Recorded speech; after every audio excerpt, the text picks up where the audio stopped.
ఇక్కడ ఉండాలని కోరుకుంటారు చివరి క్షణం. కానీ ఇటువంటి అల్లకల్లాలు అన్యాయాలు దుర్మార్గాలు చూసినప్పుడు ప్రతి ఒక్కరు కూడా కలప చెందే పరిస్థితి ఉంది. ఈ విషయంలో నాకు ఒక ఆశ్చర్యం అనిపించింది. మీ ఓడు మా ఓడు, మీ ఓడు మా అని చెప్తున్నారు తప్ప ఇది జరిగింది దుర్మార్గం, దీన్ని 50 మంది ఖండితం రండి అని చెప్పడం లేదు.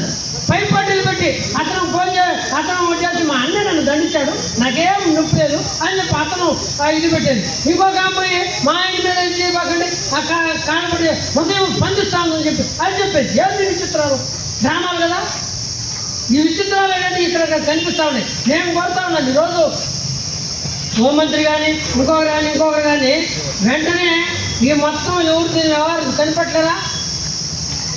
ఆశ్చర్యం. అసలు ఎస్పీ గారిని అడిగితే ఎంత మొత్తం టవర్ లొకేషన్ ఉంది, పెద్ద పెద్ద వీటిని కూడా కనిపెట్టేస్తున్నారు, ఇచ్చేస్తున్నానంటే వెంటనే మీరు పట్టండి అంటే అవి యాడ్ పెట్టేదండి యాడ్ చేసేదని చెప్పి మాట్లాడుతున్నారు.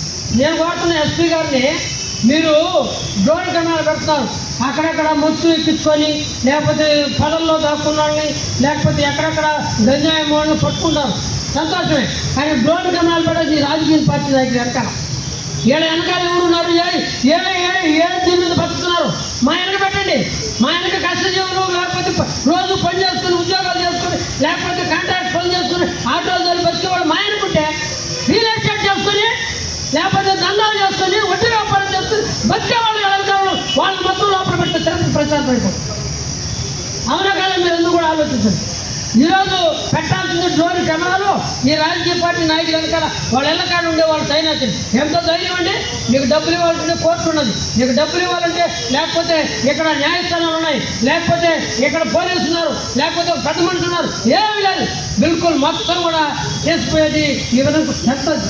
వీడియోని రిలీజ్ చేస్తారు. వాళ్ళకి తెలుసు బయటకు వస్తే మాకేమవుతుంది, లోపల మొత్తం మనం వాళ్ళ జాబ్ బయటకు వచ్చి బయటకే పెట్టారు కదా చాలా మంది. మేము ఈ విధంగా చేస్తాను బయటకే పెట్టాను, మీకు తెలుసు కదా. వాళ్ళు పోలీసు వాళ్ళు ఏం చేశారు, పోలీసు వాళ్ళు ఏం చేశారు అక్కడ? కాబట్టి కొట్టి కావాలో జనాల్లో పోలీసు వాళ్ళు పెట్టారు, మనం కూడా పెడతాం ఏమని చెప్పి పెడుతున్నారు. మేమంటే భయపడాలని పెడుతున్నారు. ఇది చాలా దుర్మార్గమైన విషయం. దీన్ని యావత్తు సమాజం ఖండించాలి. సిపిఎం పార్టీ గతం నుంచి మీకు తెలుసు, మొదటి తిరుపతిలో పప్పాకులు సంస్కృతి వచ్చినప్పటి నుంచి వ్యతిరేకిస్తూ ఉంది. ఎంత పెద్దవారైనా వ్యతిరేకిస్తూ ఉంది.